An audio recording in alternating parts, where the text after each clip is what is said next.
Assalamualaikum semua, dengan saya Medianisa kelas 11 Busana 1. Nah, di video ini saya akan membahas cara atau langkah-langkah menjadi seorang wirausahawan, khususnya wirausahawan di bidang catering.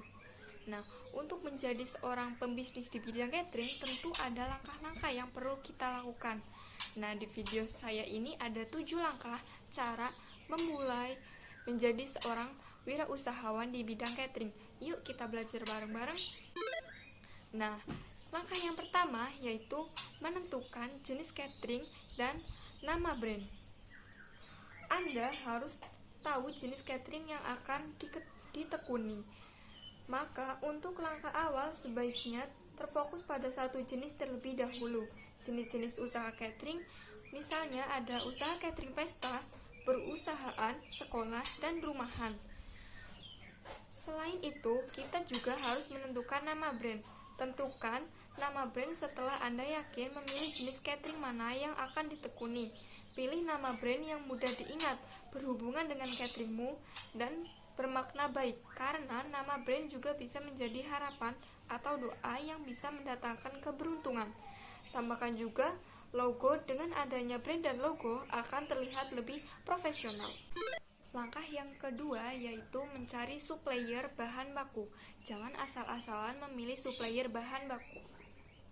Pilihlah toko yang menyediakan supplier paling murah tapi bahannya tidak buruk, atau carilah supplier bahan baku yang berkualitas.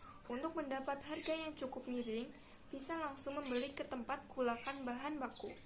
Yang ketiga yaitu menyiapkan modal usaha. Modal usaha mengikuti jenis usaha catering yang Anda pilih.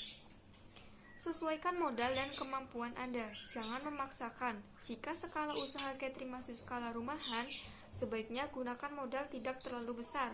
Anda bisa sedikit demi sedikit mengembangkannya, tapi ingat juga harus benar dalam mempertimbangkan modal yang digunakan dengan keuntungannya. Langkah yang keempat yaitu melakukan promosi. Promosi bisa dilakukan melalui online dan offline. Mulailah promosi sesuai target pasar yang sudah direncanakan dari awal. Jika Anda memilih jenis catering untuk perusahaan, lakukan promosi di perusahaan. Di era sekarang ini, Anda bisa juga memasarkannya melalui website, medsos, dan iklan digital. Promosi secara online harus dibuat semenarik mungkin. Dan langkah yang kelima yaitu memperhatikan rasa, karena rasa makanan akan berpengaruh untuk bisnis catering Anda. Untuk mempertahankan bisnis catering, Anda harus memperhatikan kualitas dari makanannya.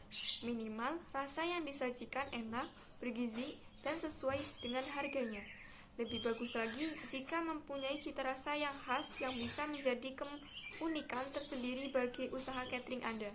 Selanjutnya, langkah keenam, memberi pelayanan optimal kepada konsumen. Pelayanan yang optimal akan memberi rasa senang tersendiri kepada konsumen. Sebagai pengusaha, kita harus selalu memberi pelayanan yang optimal. Jika merekrut karyawan, berilah training terlebih dahulu. Jangan sampai karyawan tidak melayani dengan bagus pada konsumen. Jika hal itu terjadi, maka bisa saja mengurangi konsumen. Nah, langkah yang terakhir yaitu yang ketujuh, pembukuan. Setelah usaha catering Anda berjalan, lakukanlah pembukuan secara berkala untuk mengetahui untung ruginya usaha Anda. Setiap transaksi yang dilakukan juga dicatat, sehingga memudahkan ketika auditing perusahaan. Jika tidak melakukan pembukuan, bisa saja menghancurkan usaha yang Anda tekuni. Pembukuan bisa secara praktis dan cepat dilakukan melalui aplikasi di handphone. Itulah 7 langkah menjadi seorang wirausahawan di bidang catering. Untuk strategi awal, intinya adalah perencanaan yang matang, yang diikuti dengan pelayanan maksimal kepada konsumen, serta jangan lupakan pembukuan berkala. Sekian video dari saya, kurang lebihnya mohon maaf. Wassalamualaikum warahmatullahi wabarakatuh.